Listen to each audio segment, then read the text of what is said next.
একজোড়া কাঁচি দিয়ে আনুমানিক ৩০০ পাউন্ডের মূল্যের এক জোড়া অত্যাধুনিক ফুটবল বুট কেটে ফেলার এক অদ্ভুত দৃশ্য আজকাল অভিজাত ফুটবলের মাঠে প্রায়ই দেখা যায়।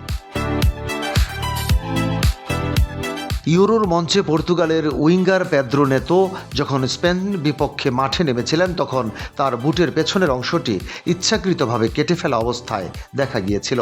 এটি কোনো আকস্মিক দুর্ঘটনা বা রসিকতা নয়, কারণ এর আগে ফিলিপে কুতিনিও, রবার্তো ফিরমিনো এবং ম্যাটস হুমেলসের মতো বিখ্যাত তারকারাও এমন বুট পরেছেন। কোটি টাকার বুট ফুটবলাররা কেন এভাবে কেটে ফেলেন তা নিয়ে ক্রীড়াপ্রেমীদের দীর্ঘদিনের কৌতূহলের জবাবে চিকিৎসকেরা হাগল্যান্ডস ডিফর্মিটি নামক গোড়ালির জটিলতার কথা বলেন।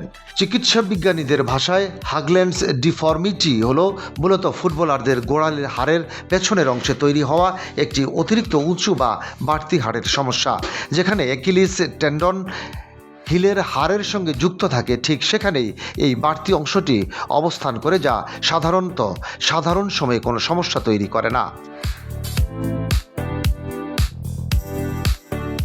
তবে বুটের মতো অত্যন্ত শক্ত কোনো জিনিসের সঙ্গে যখন এই উঁচু হাড়টি বারবার ঘষা খেতে থাকে, তখনই আক্রান্ত স্থানে তীব্র যন্ত্রণাদায়ক ব্যথার সৃষ্টি হয়। বিশেষজ্ঞদের মতে গোড়ালির হাড়ের অস্বাভাবিক গঠন, অ্যাকিলিস টেন্ডন মোটা হয়ে যাওয়া এবং বার্সা নামক তরলপূর্ণ ছোট থলিতে প্রদাহ সৃষ্টির কারণেই এই রোগ হয়। সাধারণত বুট থেকে অতিরিক্ত চাপ পড়লে এই বার্সা নামক অংশে তীব্র জ্বালা পোড়া ও ব্যথা বাড়ে, যা পরবর্তীতে গোড়ালির হাড়ের গঠনেও বড় পরিবর্তন আনে। পেদ্রো নেতো নিজ বুট কাটার সুনির্দিষ্ট কারণ প্রকাশ না করলেও সাধারণ ফোসকা বা অন্য কোনো ঘর্ষণজনিত তীব্র অস্বস্তি এড়াতে ফুটবলাররা এমনটা করে থাকেন। তবে হ্যাগল্যান্ডস ডিফর্মিটির মতো কঠিন সমস্যা থাকলে শক্ত হিল কাউন্টার সমৃদ্ধ আধুনিক বুটের পেছনের অংশ কেটে ফেলা ছাড়া খেলোয়াড়দের আর উপায় থাকে না। বুটের ঠিক সেই অংশটি কেটে বা ছিদ্র করে ফেললে অ্যাকিলিস টেন্ডন বা হাড়ের উপর থেকে অনাকাঙ্ক্ষিত বাহ্যিক চাপ এবং ঘর্ষণ একবারে কমে যায়। ফুটবলাররা সাধারণত নিজেরাই বুট কাটেন না, বরং প্রতিটি বড় ক্লাবের নিজস্ব পায়ের চিকিৎসকেরা অত্যন্ত নিখুঁত হিসাব করে বুটের নির্দিষ্ট অংশ কেটে বাদ দেন।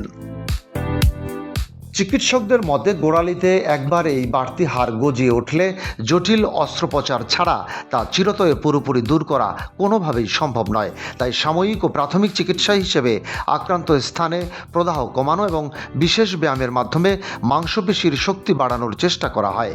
কিন্তু পেশাদার ফুটবলের ব্যস্ত সূচির কারণে খেলোয়াড়দের পক্ষে দীর্ঘ সময় মাঠের বাইরে কিংবা বিশ্রামে থাকা কোনোভাবেই সম্ভব হয় না। ফলে বড় কোনো ম্যাচের আগে ব্যথা নিয়ন্ত্রণে রেখে দ্রুত মাঠে নামার সাময়িক স্বস্তি পেতেই ফুটবলাররা কোটি টাকার বুটের গোড়ালি কাটতে বাধ্য হন। ডেস্ক রিপোর্ট, বাংলাবাজার পত্রিকা।